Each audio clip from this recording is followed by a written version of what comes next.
Hello बच्चों, let's read this question and the question says that if a magnification of -1 is obtained by using a converging lens, then the object has to be placed. Now let's see the options. Option A within f, option B at 2f, option C beyond 2f and option D at infinity. तो आइए बच्चों अब इस question को हम यहाँ पर solve कर लेते हैं। तो इस क्वेश्चन में हमसे कहा गया है कि अगर हम मैग्नीफिकेशन -1 का ऑब्टेन करते हैं कन्वर्जिंग लेंस के द्वारा तो हमें ऑब्जेक्ट कहाँ पर प्लेस करना चाहिए। तो इस क्वेश्चन में जो बच्चों हम की कॉन्सेप्ट यूज करेंगे, की कॉन्सेप्ट वो हम यूज करेंगे कॉन्वेक्स लेंस। Convex lens.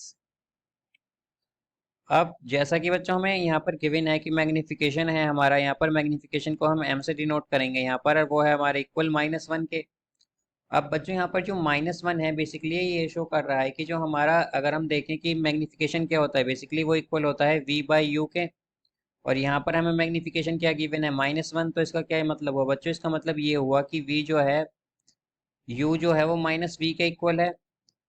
या फिर हम ये भी कह सकते हैं यहाँ पर बच्चों की जो हमारी इमेज बन रही है वो एक रियल इमेज बन रही है, एक रियल और इन्वर्टेड इमेज बन रही है, इन्वर्टेड।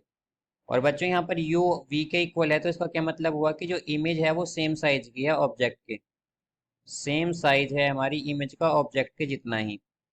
अब आइए हम देख लेते हैं डायग्राम की हेल्प से कि किस केस में हमारी जो इमेज है वो सेम साइज की बनती है ऑब्जेक्ट के इक्विवेलेंट ही। तो आइए वो डायग्राम देखते हैं हम। सो लेट सपोज ये हमारे पास एक कॉनकेव कॉन्वेक्स लेंस है। यहाँ पर हमारे पास एक कॉन्वेक्स लेंस है, लेट सपोज ये हमारे पास एक कॉन्वेक्स लेंस है और ये उसकी प्रिंसिपल एक्सिस है। यहाँ पर हमारे पास एक उसकी प्रिंसिपल एक्सिस है बच्चों, ये एक प्रिंसिपल एक्सिस है हमारे पास। और ये जो है उस लेंस की सेंट्रल लाइन है, ये सेंट्रल लाइन है हमारे पास लेंस की। और ये ऑप्टिकल सेंटर होगा बच्चों हमारे लेंस का, ये f होगा मींस फोकस। ये radius of curvature means 2f। ठीक उसी तरह यहाँ पर हमारे पास ये फोकस और ये radius of curvature means 2f।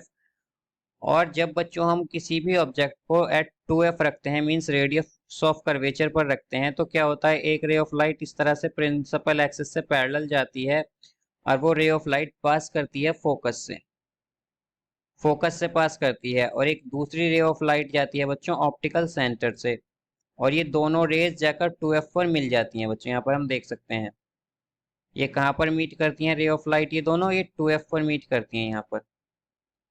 तो हमारी जो इमेज बन रही है बच्चों ये 2f है हमारा, इमेज कहाँ पर बनी है हमारी, ये 2f पर। और ये जो इमेज होगी बच्चों जैसा कि हम देख सकते हैं ये कैसी है, रियल और इन्वर्टेड इमेज है, इन्वर्टेड इमेज है। और ये जो है बच्चों सेम साइज की होगी जिस साइज का हमारा ऑब्जेक्ट है। तो हम कह सकते हैं कि हमारे इस क्वेश्चन का जो करेक्ट आंसर होगा वो होगा बी, एट 2f। बिकॉज हमें केवल मैग्नीफिकेशन -1 तभी मिलेगा जब हमारा ऑब्जेक्ट जो है वो एट 2f पर रखा हो।